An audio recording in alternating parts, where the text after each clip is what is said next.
Hi everyone, this is Randy, Rare Metals Guy here. We begin 2012 similar to how we started in 2011 when it comes to rare earth, rare technical, and rare industrial metals. China has over 90% of production and refining. The US and EU governments are scrambling to legislate, source, produce, open, and reopen mines. The West has decided to continue down the road of the idea that the markets will take care of the supply and price of these metals. What is alarming is how easily the West was lulled to sleep by China's ability to supply these metals. The West concentrated on making money trading stocks, futures that dealt with these commodities. China concentrated on building the most extensive mining industry in the history of man. Here in 2012, the Department of Energy in the USA has approved a spending bill that includes $20 million to focus on the supply issues of these metals. The metals I'm speaking about are so vital to our everyday lives. These metals are found in your mobile phones, your computers, LCD and LED TVs, hybrid cars, solar power, wind power, nuclear power, efficient lighting, and medical technologies. Here is a list of the metals that have been deemed critical, and I'm going to show you an example of each of the metals also. First I have indium. Indium is a rare industrial metal. It's used in the solar industry, mobile phones, LCDs, and the touchscreen on your phone. Next we have tellurium. Tellurium is a rare industrial metal. It's used in solar power, computers, semiconductors. Next we have gallium. Gallium is a metal that melts in your hand or at room temperature. It's used in solar, mobile phones, LED TVs, and in fuel cells.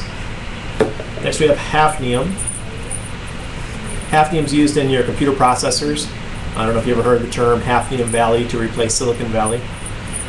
Nuclear power, lighting, and plasma cutting tools. Next I have tantalum. Tantalum is used in capacitors, medical implants because it does not react with your body, mobile phones, and the nuclear industry, and it's considered a conflict metal, generally sourced out of the Congo. Next we have tungsten, or in other languages is known as wolfram. It's used in the nuclear industry, in armaments, in the aviation industry, for example, gyros in your helicopters. Next we move into the rare earth elements, or rare earth metals. This is yttrium. These are powder form. It's used in lighting, medical technology, and magnets and hybrids. Next we have neodymium. It's used in magnets and wind power, supermagnets, the stereo magnets that you use at home, and hybrid vehicles. Next we have dysprosium. I don't have an example of dysprosium, but it's also a powder. Now I have europium, another white powder. It's used in lighting, LEDs, and lasers. It gives you that nice bright red color in your LCD TV. Next we have lanthanum.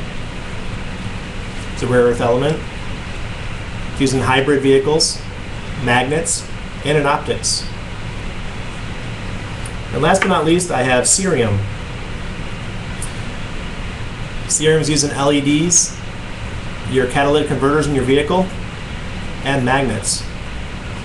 And just to remind you that the difference between a rare earth element and a rare industrial metal or a rare technical metal is generally that the rare earth elements are powders. The supplies of these metals could hold back the production of green technologies. According to the latest report by the Department of Energy, supply challenges for 5 rare earth metals may affect clean energy technology deployment in the years ahead.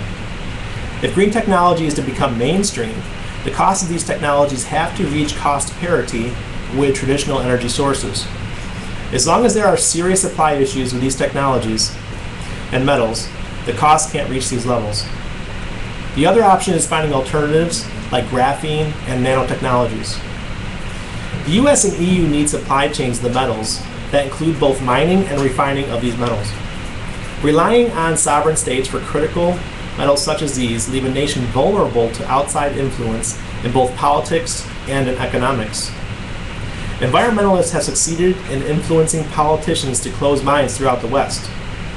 Politicians have legislated the mining industry into the position it is in today. The Western nations must start now to build its supply chain or continue to be at the mercy of the BRIC nations, which are Brazil, Russia, India, and China.